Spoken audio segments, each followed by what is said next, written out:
శుభోదయం పిల్లలు, అందరూ బాగున్నారా? ఇంట్లోనే ఉండండి, ఆరోగ్యాన్ని కాపాడుకోండి. మన కమలా మెమోరియల్ హై స్కూల్ యాజమాన్యం వారు మనకు తెలిసిందే ఆన్లైన్ ద్వారా పాఠాలను ప్రసారం చేస్తున్నారు. మీరు అంటే శ్రద్ధగా ఉంటున్నారని భావిస్తున్నాం. క్వార్టర్లీ ఎగ్జామినేషన్స్ చాలా చక్కగా రాశారు, క్లాసెస్ కూడా కంప్లీట్ చేశారు. 8th క్లాస్ స్టూడెంట్, కొంతమంది పేపర్స్, కొంతమంది బుక్స్ వచ్చాయి చూశారు. సో బాయ్స్ కొంచెం హ్యాండ్ రైటింగ్ ఇంప్రూవ్ చేసుకోవాల్సిందిగా నేను చెప్తున్నాను. గర్ల్స్ కూడా చేసుకోవాలి. కొంతమంది క్లాస్ మెయింటెనెన్స్ అనేది very very important. Examination paper అని మనం ఎగ్జామ్ రాస్తున్నాం అనే దాని మీద ఫోకస్ చేస్తున్నట్లుగా ఎగ్జామ్ పేపర్ ఎలా ఉండాలో, ఎంత నీట్గా రాస్తారో, పేపర్ ఎంత బాగా కనిపిస్తే అన్ని మార్క్స్ వస్తాయని భావిస్తారు మీరు. ఆ నీట్నెస్ క్లాస్ రూమ్లో కూడా అంతే కనబరచాలి. సో ఎవరికైతే రైట్ నీట్లీ కొన్ని బిట్స్ మానేశారు, రాయడం లేదు, పాఠం చివరిన మోరల్ ఉంటుంది కదా శుద్ధి, అది రాయలేదు, అవి రాయండి. ఓకేనా? మనము 4వ పాఠం చెప్పుకుంటున్నాం కదా. మరి 4th లెసన్లోకి వెళ్ళబోయే ముందు అంతకుముందు ఏం చెప్పుకున్నామో ఒక్కసారి రివిజన్ చేసుకున్నాము. పునశ్చరణలోకి వెళ్ళిన తర్వాత కుల వృత్తుల గురించి చెప్పుకున్నాం. పాఠం పేరేంటి? అసామాన్యులు. అసామాన్యులు అనే పాఠాన్ని మనం ఏ ప్రక్రియగా భావించాము? ఏ ప్రక్రియ? వ్యాస ప్రక్రియ.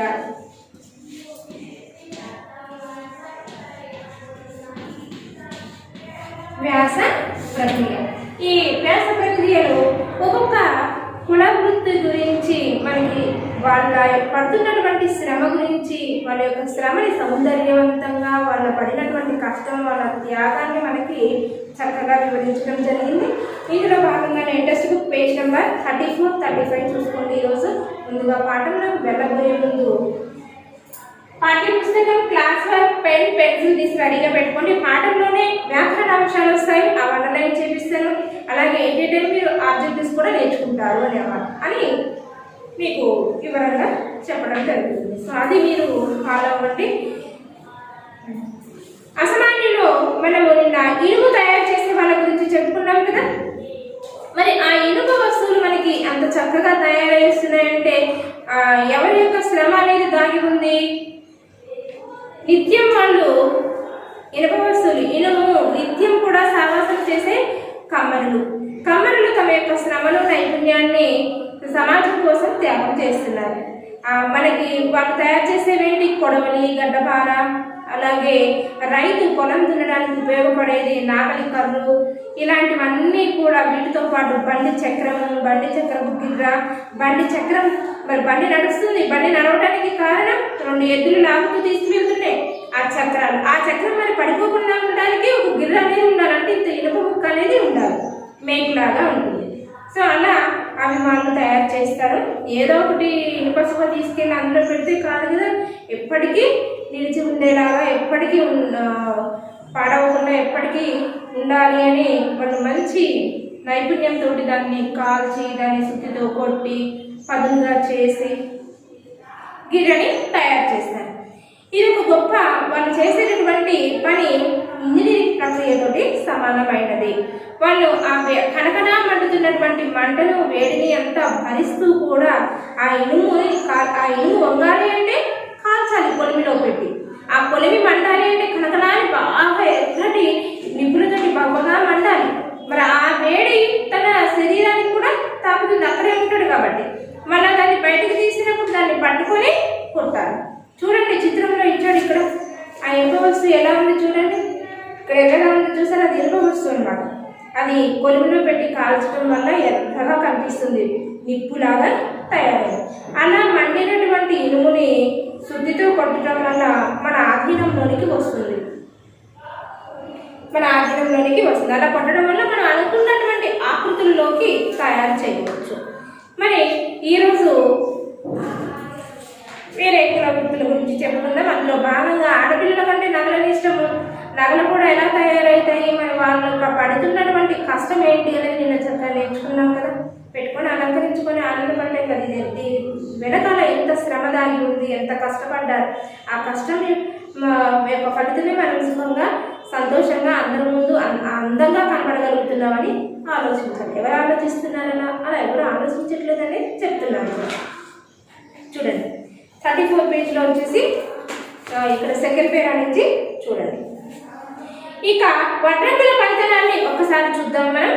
మనకు ఆహారం కావాలంటే భూమిని దున్నాల్సిందే. వడ్రంగుల యొక్క పనితనం అసలు ఒక ఊరిలో ఒక వడ్రంగి ఏ విధంగా సహాయపడతాడు, అతని యొక్క అవసరం ఎంత మేరకు ఉన్నది అని అంటే, ఆహారం కావాలి, ప్రజలందరికీ కూడా ఆహారం అందించాలి. ఎవరు అందిస్తారు? రైతు అందిస్తారు. మరి ఆ రైతు పంట పొలాన్ని పండించాలి.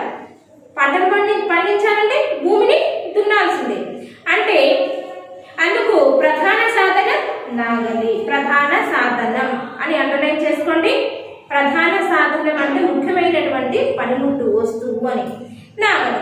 దీన్ని రూపొందించే వాళ్ళు వడ్రంగి. నిన్న పాఠంలో కూడా మనం చెప్పుకున్నాం వడ్రంగులు ఏమో చెక్కతోటి నాగలు తయారు చేస్తారు. ఆ చెక్క కింద మనకి గిర్రు అనేది ఉంటుంది అని చెప్పుకున్నాము. ఇనపది అది కమ్మర్లు తయారు చేస్తారు, ఇనుప వస్తువులు వాళ్ళు తయారు చేస్తారు. అలాగే ఈ నాగలిని రూపొందించే వాళ్ళు వడ్రంగులు. ఇదే కాదు, గుంటుక, గొర్రు వంటి పనిముట్లు కూడా వ్యవసాయంలో కీలకమైనవి. ఒక్క నాగలే కాదు, నాగలితో పాటు గుంటుక, గెర్రు కూడా పనిముట్లు. గొర్రు అంటే బండికి పెట్టేటటువంటి సాధనం. ఇక్కడ చక్రం ఉంది, చూసారా? చిత్రం క్లియర్గా చూడండి. ఈ చిత్రంలో ఈ చక్రం ఉంది. ఈ చక్రానికి ఇక్కడ హోల్ ఉంది, చూసారా? ఈ చక్రము మళ్ళీ చెక్కకి ఇతర దాటి రాకుండా గొర్రెని తయారు చేస్తారు. గుర్రన్నా ఒకటే, గిర్రా అంటారు. ఇది గొర్రె వంటి పనిముట్లు కూడా వ్యవసాయంలో కీలకమైనవి. వీటిని తయారు చేయాలంటే ఏ చెట్టు కలప సరిపోతుందో పరిశీలిస్తారు. మన ఇళ్లలో డబుల్ కార్లు కానీ, టేబుల్స్ కానీ, డైనింగ్ టేబుల్స్ కానీ తయారవ్వాలంటే, మన ఇల్లు కడుతున్నామంటే డోర్లు కూడా, దర్వాజాలు కూడా తయారు చేస్తారు. సో మనకి ఎలాంటి కలప, ఎలాంటి చెక్క అయితే బాగుంటుందో అని వడ్రంగులు పరిశీలిస్తారు. ఏ చెక్కలో ఏముందో, ఏదైతే బాగుంటుందో వాళ్ళకి ఈజీగా బాగా తెలుస్తుంది. ఇక్కడ తాత ముత్తాతల కాలంలో వాళ్ళు ఎంతో పరిశోధించారు. వాళ్ళ తాత ముత్తాతల కాలం నుంచి పనిచేస్తున్నటువంటి వృత్తి కాబట్టి వాళ్ళకి ఈజీగా ఏ చెక్క ఎట్లా ఉంటుంది, ఏ చెక్కతో ఏ వస్తువులు తయారు చేస్తే బాగుంటుంది, దేనికి ఏది సరిపోతుంది అనేది వాళ్ళకి బాగా తెలుసు. ఇలా కాలంతో పాటు ఎంతో పరిశోధించారు. కొయ్యను సరైన రూపాల్లోకి తీసుకురావడం వెనుక ఎంతో శ్రమ ఉంటుంది. చెట్టు కొట్టాలి. ఒక కొయ్యని వాళ్ళు అనుకున్నటువంటి రూపాల్లోకి తీసుకురావడానికి వాళ్ళు పడుతున్నటువంటి శ్రమ చాలా ఉంటుంది. ఎంతో శ్రమ దాగి ఉంటుంది. చెట్టు కొట్టాలి. కొయ్య తీసుకురావాలంటే ముందు చెట్టును చూసుకుంటారు. వేప చెట్టు అయితే బాగుంటుంది, తేకి చెట్టు అయితే బాగుంటుంది అని వాళ్ళు చింత చెట్టు ఇలా చెట్టును కొట్టాలి. వాళ్ళు చెట్లని చూసుకుంటారు అనమాట. మరి చెట్టు అని ఇలా రకరకాల పెద్ద పెద్ద వృక్షాలు ఉంటాయి కదా, ఆ వృక్షాలని వాళ్ళు చూసుకుంటారు. ఇలా చెట్టు కొట్టాలి. ఆ చెట్టు మొదలన్నీ కూడా కొయ్యాలి. వాటిని సాఫ్ట్గా వచ్చేటట్టు చెక్కాలి. దువ్వడ అంటే దూగాడ పట్టాలి. అంటే దానిపైన ఉన్నటువంటి బెరడంతా కూడా తొలగించాలి. చెట్టు బెరడు ఉంటుంది కదా, తీస్తూ ఉంటే వస్తూ ఉంటుంది కదా, ఆ బెరడంతా పోతే స్మూత్గా వస్తుంది. తన చేతిలో ఉంది, చూసారా? ఒక చెట్టు కర్ర ఉంది, చూసారా? ఒకప్పుడు చెట్టుకున్నటువంటి కొమ్మలు, బ్రాంచెస్ ఉన్నాయి, చూసారా? ఆ కొమ్మలు ఎట్లా ఉంటాయి? సో ఇతని చేతిలోకి వచ్చిన తర్వాత చాలా అందంగా ఒక కర్ర మాదిరిగా తయారైంది కదా. ఇలా దువ్వడ అంటే దూగడ పట్టాలి. దాన్ని సాఫ్ట్గా నున్నగా రావడానికి దూగడ పడతారు. తొలి రంధ్రం కొట్టాలి. ఎక్కడైతే రంధ్రం అయితే పెడితే బాగుంటుంది అని, ఎక్కడి నుంచి అయితే మొదలు పెట్టాలి అని అనుకున్నప్పుడు దానిపైన రంధ్రం అనేది కొడతారు. అందులో బిగించాలి. ఇట్లా ఎన్నెన్నో దశలు వడ్రంగుల సమాజానికి అందించిన మరో సౌకర్యం బండి. మరి ఈ బండికి ఇక్కడ బండి తయారు చేస్తున్నారు. ఇక్కడ ఒక చక్రం తయారైంది. ఒక చక్రం తయారైన తర్వాత ఈ కర్రని ఇట్లా అడ్డంగా పెట్టాలి. మరి ఎక్కడైతే రంధ్రం పెట్టాలి, ఎక్కడైతే బాగుంటుంది, ఎక్కడైతే సపోర్ట్గా నిలబడుతుంది అనేది వాళ్ళు చూసుకొని పరిశీలించి తయారు చేస్తారు. ఈ విధంగా బండికి సౌకర్యంగా ఉండే విధంగా తయారు చేస్తారు. ఇది వ్యవసాయానికే కాదు, ప్రయాణానికి కూడా పనికి వస్తుంది. ఇది వ్యవసాయానికి కాదు, పొలానికి వేసుకుని ఎద్దులతో తోలుకెళ్ళి ఎడ్ల బండి చూసారా? ఒకసారి ఎప్పుడైనా చూసారా? మరి అదంతా కూడా చెక్కతో తయారు చేయబడే ఉంటుంది కదా. మరి ఆ చెక్కతో తయారు చేసేటప్పుడు ఏ విధంగా ఎట్లా ఈ చక్రం యొక్క గీతలునే చూసారా? వాటన్నింటినీ కూడా హోల్స్ పెట్టి అంత స్టిఫ్గా తయారు చేస్తారు గట్టిగా, మళ్ళీ అవి ఊడిపోకుండా. సో వాళ్ళ యొక్క పని నైపుణ్యం చూసే ఎంత తెలివిగా ఇంజనీరింగ్ యొక్క నైపుణ్యం దాగి ఉంది అని, వాళ్ళు చేసే పని కూడా ఇంజనీరింగ్ ప్రక్రియ అని తెలపడం జరిగింది ఇక్కడ. సో ఆ విధంగా ఒక్క వ్యవసాయ పనులకే కాదు, ప్రయాణానికి కూడా వెళ్ళవచ్చు. ప్రయాణం చేయడానికి కూడా ఒకప్పుడు వెహికల్స్, వాహనాల సౌకర్యం లేనప్పుడు ఒక ఊరి నుంచి మరొక ఊరికి వెళ్ళేటప్పుడు ఎడ్ల బండ్లలోనే వెళ్ళేవాళ్ళు. ఆ ఎడ్ల బండ్లు లేకముందు కాలినడకన వెళ్ళేవాళ్ళు.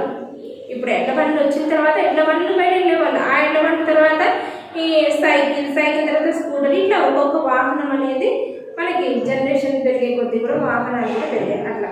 సో అందుకని ఇక్కడ మనకి వ్యవసాయానికి కాదు, ప్రయాణానికి కూడా పనికి వస్తుంది. అంతేకాక మొన్నటి వరకు ఇండ్లకు కట్టే కలపతోటే నిర్మించారు. మొన్నటి దాకా కూడా పల్లెటూర్లలో ఇల్లు నిర్మిస్తారు. పెంకుటిళ్ళని, తాటి ఆకుల ఇల్లు అని నిర్మిస్తారు. దూలాలాగా పైన కర్రలు పెడుతుంటే చూసిన అవన్నీ కూడా ఈ వడ్రంగులే. ఏ కలప అయితే బాగుంటుంది, ఏది పుచ్చకుండా, ఏది పాడవకుండా స్టాండర్డ్ గట్టిగా ఉంటుంది అని వాళ్ళు పరిశీలిస్తారు. ఇలా కట్టె అంటే కలపతోటే నిర్మించారు. దూలాలు, పాసాలు, కిటికీలు, తలుపులు ఇవన్నీ వడ్రంగుల యొక్క పనితనం మూలంగానే అందంగా ఆకర్షణీయంగా తయారవుతున్నాయి. సో వాళ్ళ యొక్క పనితనం మూలంగానే వాళ్ళు చేసేటటువంటి ఒక చెక్క కిటికీ తయారైంది. అలాగే తలుపులు, అలాగే దర్వాజాలు, వాసాలు ఇట్లా అడ్డంగా మనకైతే ఇక్కడ పిల్లర్స్ వేస్తాం కదా, ఇప్పుడు సిమెంట్తో కడుతున్నాం కాబట్టి పిల్లర్స్ వేస్తున్నాం. ఆ పిల్లర్ ప్లేస్లో అప్పుడు ఏం పెట్టేవాళ్ళు, దూలాలు పెట్టేవాళ్ళు, ఇంత ట్రాక్స్ మొద్దులు పెట్టేవాళ్ళు అనమాట. దానినే దూలాలు, వాసాలు అంటే ఇట్లా అడ్డంగా నిర్మించేవి, సపోర్ట్గా నిలబడడానికి. మధ్యలో ఒకటి నిలబడి ఉంటుంది. సో వాటిని కూడా తయారు చేయడము ఈ వడ్రంగుల యొక్క పనితనమే. వాళ్ళు తయారు చేయడం ఎంతో ఆకర్షణీయంగా, అందంగా కనపడేయడం. మనం వాడుకునే మంచాలు, కుర్చీలు, బెంచీలు, టేబుళ్ళు, తలపీలు అంటే అలమరాలు, చెక్కతో తయారైనటువంటి అలమరాస్ ఉన్నాయి కదా అవి. ఇటువంటివి ఎన్నో వడ్రంగుల చేతుల్లో రూపొందించినవే. అందుకే వాళ్ళను దారు శిల్పులు అని అంటారు. దారు శిల్పులు అంటే చెక్కతో శిల్పాలలాగా తయారు చేసే వాళ్ళని దారు శిల్పులు అని అంటారు. ఇప్పుడు శిల్పి బండరాల్లో తన యొక్క నైపుణ్యాన్ని ప్రదర్శిస్తాడు. బాగా పాడైపోయినటువంటి చెత్తలో ఉన్నటువంటి ఎందుకు పనికి రాలేదు అందరూ కూర్చుంటారు, తొక్కుతారు.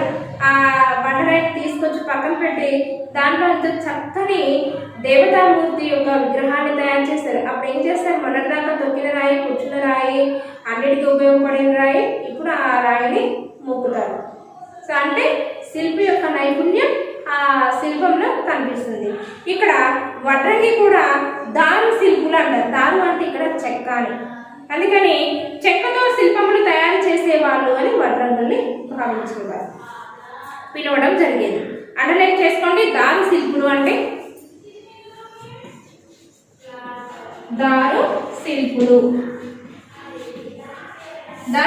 అంటే చెక్కతో శిల్పములను తయారు చేసే వాళ్ళు అని దారు శిల్పులు అనేవాళ్ళు.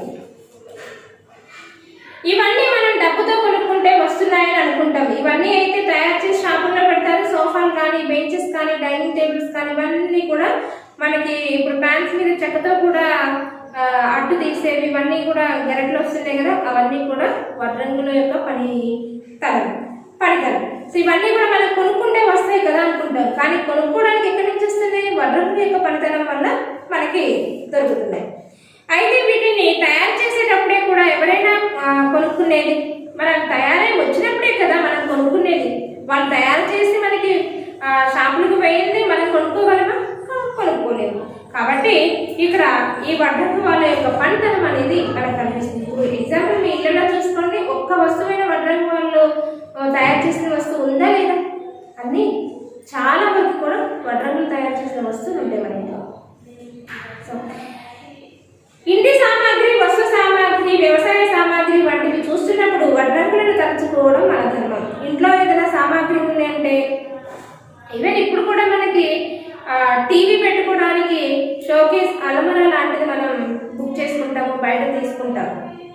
ఇంటీరియర్ డెకరేషన్ అని మనం తీసుకుంటాం ఇంట్లో అందంగా ఉండడం కోసం. మొత్తం ఇక అక్కడ టీవీ ఉంటుంది, ఫ్లవర్ వాసెస్ ఉంటుంది, చక్కగా మనం ఏవైతే అలంకరించుకోవాలో అవే ఉంటాయి. అదని ఎవరి పనితనము, ఎవరి నైపుణ్యము, వడ్రంగుల యొక్క నైపుణ్యం. వాళ్ళు తయారు చేయడం వల్లే మనం కొనుక్కుంటున్నాం. సో అట్లా అవన్నీ చూసినప్పుడు మనకు అనిపిస్తుంది కదా, వాళ్ళు ఎంత కళా నైపుణ్యంతో ఎంత చక్కగా తయారు చేశారు అని. అది అలా తలుచుకోవడం అనేది మన యొక్క ధర్మం. వాళ్ళ నైపుణ్యాన్ని, గొప్పతనాన్ని గౌరవించడం కూడా మన యొక్క బాధ్యత. తెల్లవారినప్పటి నుంచి అడుగు బయట వేయాలంటే చెప్పుల్లో కాలు పెట్టాల్సిందే. ఈ విధంగా వడ్రంగుల వాళ్ళ యొక్క పనితనం, వాళ్ళ యొక్క నైపుణ్యాన్ని మనం తెలుసుకుంది. ఈవెన్ మీరు పాఠశాలకు వచ్చినట్లయితే మన పాఠశాలలో మీరు కూర్చునేది కూడా వడ్రంగులు తయారు చేసినటువంటి బెంచెస్, టేబుల్. మళ్ళీ పాఠశాల నుంచి ఇంటికి వెళ్ళినప్పుడు కూడా సోఫాల్లో, మంచాల్లో, కుర్చీల్లో కూర్చుంటారు. సో అన్నీ కూడా వాళ్ళు తయారు చేసుకుని వస్తారు. అలా మనం ఆ వస్తువుని వాడుతున్నప్పుడు వాళ్ళని కలుసుకోవడము, వాళ్ళ యొక్క పనితనాన్ని, వాళ్ళని గౌరవించడము అనేది మానవుడిగా ఇది మన బాధ్యత, మన యొక్క ధర్మము అని చెప్పడం జరిగింది. ఇక తెల్లవారినప్పటి నుంచి కూడా అడుగు బయట వేయాలంటే, తెల్లవారింది, అరే పాల ప్యాకెట్ తీసుకురారా, తొందరగా జల్దీ ఎల్లు అంటుందమ్మ. ఏం చేస్తాం? బయటకు రాగానే చెప్పులో కాళ్ళు పెడతాం, అవునా? అడుగు బయటకు వేయాలంటే చెప్పుల్లో కాళ్ళు పెట్టాల్సిందే. చెప్పులు లేకుండా ఎంత ఊరుకుంటుందా? రెండు తగిలిస్తుంది. చెప్పులు లేకుండా నువ్వు ఎందుకు వెళ్ళావు బయట ఉన్న పరిస్థితులు ఏంటి, నువ్వు అవి తొక్కొస్తావా అని రెండు తగిలిస్తుంది. అప్పుడు చెప్పులు వేసుకొని వెళ్తాం. ఇలా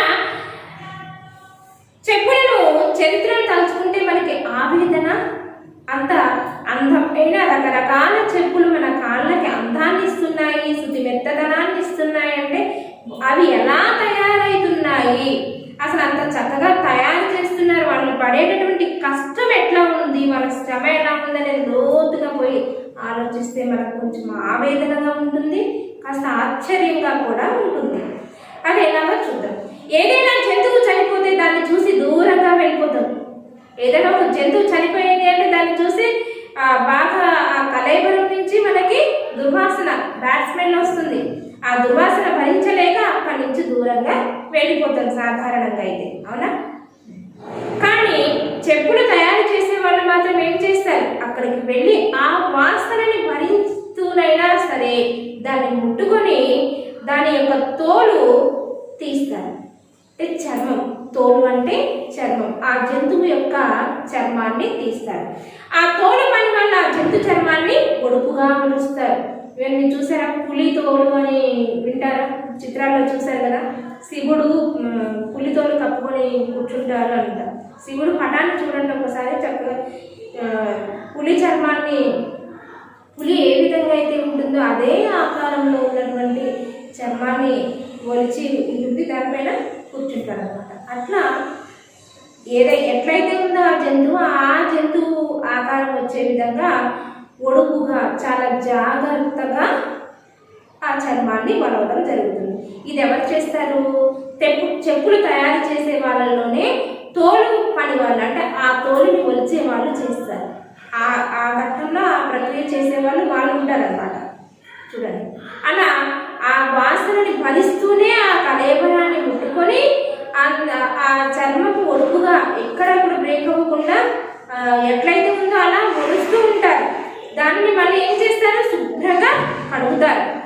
దానితో చెప్పులు తయారు చేస్తారు. దాన్ని శుభ్రంగా కడిగి ఎండబెట్టి, ఎండిపోయిన తర్వాత మనకి ఏంటంటే అటు ఊగుతుందన్నమాట. అప్పుడు చెప్పులు తయారు చేస్తారు. ఒక వ్యర్థ పదార్థం నుంచి అందరికీ ఉపయోగపడే వస్తువుని సృష్టించిన వారి తెలివి ఎంతో గొప్పది కదా. నిజంగా ఆ కలేబరం, ఆ జంతువు చనిపోయిందంటే ఆ జంతువు యొక్క కలేబరం మనకి వ్యర్థం అయినా సరే ఇక్కడ వ్యర్థ పదార్థంతో మనకి ఎంతో చక్కగా అందమైనటువంటి చెప్పులని తయారు చేస్తున్నారు. సో ఇది అందరికీ కూడా ఉపయోగపడే వస్తువు. అంత చక్కగా ఒక వస్తువుని, అందరికీ ఉపయోగపడే వస్తువుని, చిన్న నుంచి పెద్దల వరకు, ముసలి వాళ్ళ వరకు కూడా ఉపయోగపడే వస్తువులని తయారు చేస్తున్నారు. అలా సృష్టిస్తున్నాడు అనమాట. తెలివి, వాళ్ళ సృష్టింపు ఎంతో గొప్పది కదా. అందుకు వాళ్ళు పడే శ్రమ అంతా ఇంత కాదు. అసలు దీనికి వెలకట్టవాలమా? అసలు దానికి ఇంత అని ఖరీదు కట్టగలమా? కానీ షాపుకి వెళ్ళామంటే వాళ్ళు రిటైల్ షాప్ వాళ్ళే తయారు చేస్తున్నారు, అమ్ముతున్నారు కదా, ఇవ్వచ్చునే అని మనం గీసి బార్గెన్ చేస్తాం, బేరమాడతాం. వెలకట్టగలమా? వీరు ఔదార్యాన్ని చాటుతున్న ఒక పద్యాన్ని చదువుతాము. ఇక్కడ ఒక పద్యం వాళ్ళ యొక్క ఔదార్యాన్ని, వాళ్ళ యొక్క గొప్పతనాన్ని, వాళ్ళ ఉదార స్వభావాన్ని తెలుపుతూ ఒక పద్యాన్ని ఇచ్చాడు. ముప్పు ఘటించు వీరి కులమున్ కలిమిన్ కబలించి దేహమున్ పిప్పియునర్చు నీ భరత వీరుని పాదము కందకుండా చెప్పులు గుట్టి జీవనము సేయును గాని నిరాకరింపలేదిప్పుడు అప్పు వడ్డది సుమీ భారతామని వీరి సేవకు. వీరి సేవకి మన భారత మాతంతా కూడా, మన భారత భూమిలో ఉండే ప్రజలందరూ కూడా వాళ్ళకి అప్పే పడ్డారు అని చెప్తున్నారు చూడండి కవి. ఉప్పు ఘటించి వీరి కులమునకు, చెప్పులు కుట్టే వాళ్ళ యొక్క కులానికే ఆపద వచ్చింది. కలిమిని కబలించి దేహము, వాళ్ళ శరీరానికి ఆకలి దప్పికలు కూడా తీరట్లేదు. వాళ్ళు పడుతున్నటువంటి కష్టానికి, శ్రమకి వెల కడుతున్నారు. కానీ వెల కట్టగలమా? వెల కట్టలేము. కానీ వెల కట్టి వాళ్ళకి పేదరికంలోకి రోసివేస్తున్నారు. వాళ్ళని గుర్తించట్లేదు, వాళ్ళ శ్రమని గుర్తించట్లేదని. పిప్పి అనర్చుని భారత వీరుని పాదము. పిప్పి అనర్చు అంటే పీల్చి, పిప్పైనా సరే వాళ్ళు నరమాంసాలు బయటికి వచ్చినా కానీ వాళ్ళ యొక్క శ్రమతోటి మన భారత వీరుల యొక్క పాదము కందకుండా ఉండాలి అనే ఉద్దేశంతో వాళ్ళు అలా కొత్తగా సృష్టించి, వాళ్ళ తెలివితోటి కొత్త వస్తువులను సృష్టించి చెప్పులు కుట్టుకొని వాళ్ళ జీవనాన్ని కొనసాగిస్తున్నారు. దాన్ని నిరాకరింపమనేది ఎప్పుడు, దాన్ని ఎప్పుడూ కూడా మాకు అసలు ఇంత లాభం లేదు, మేము ఇంత కష్టపడుతున్నాము, మా కష్టానికి ఫలితం దక్కట్లేదు, మేమెందుకు చెప్పులు కుట్టాలి, మేము చెప్పులు కుట్టడం వదిలేసి వేరే పని చేసుకుంటామని వాళ్ళ. ఎందుకంటే వాళ్ళ కుల వృత్తిని గౌరవిస్తూ భారత పౌరుల యొక్క పాదము కందకుండా ఉండాలని భావిస్తూ వాళ్ళ జీవనాన్ని కొనసాగిస్తున్నారు. ఎప్పుడు కూడా నిరాకరించలేదు వెనుతిరిగిన వృత్తికి. కానీ భారతామని మొత్తం కూడా వాళ్ళకి అప్పుబడింది, అప్పే ఉన్నారు, అది వాళ్ళు తీర్చుకోలేని రుణము అని చక్కగా పద్యం ద్వారా ఎవరు మనకి పద్యాన్ని పరిచయం చేశారు? గుర్రం జాషువా గారు నొక్కి వక్కానించారు. కుల వృద్ధుల గురించి. ఒకప్పుడు కుల మతాల మధ్య ఘర్షణ అనేది జరిగేది కదా, అప్పుడు చెప్పులు కుట్టుకొని బ్రతుకుతాము అలా చెప్పి కులాల మధ్య, మతాల మధ్య ఘర్షణ జరిగినప్పుడు ఈ చెప్పులు కుట్టే వాళ్ళ గురించి, వాళ్ళు పడుతున్నటువంటి కష్టం గురించి ఆ రోజుల్లో గుర్రం జాషువా గారు నొక్కి వాళ్ళ గురించి చక్కని పద్యం మనకి వివరించడం జరిగింది. సో చూడండి, ఈరోజు హోంవర్క్ రీడ్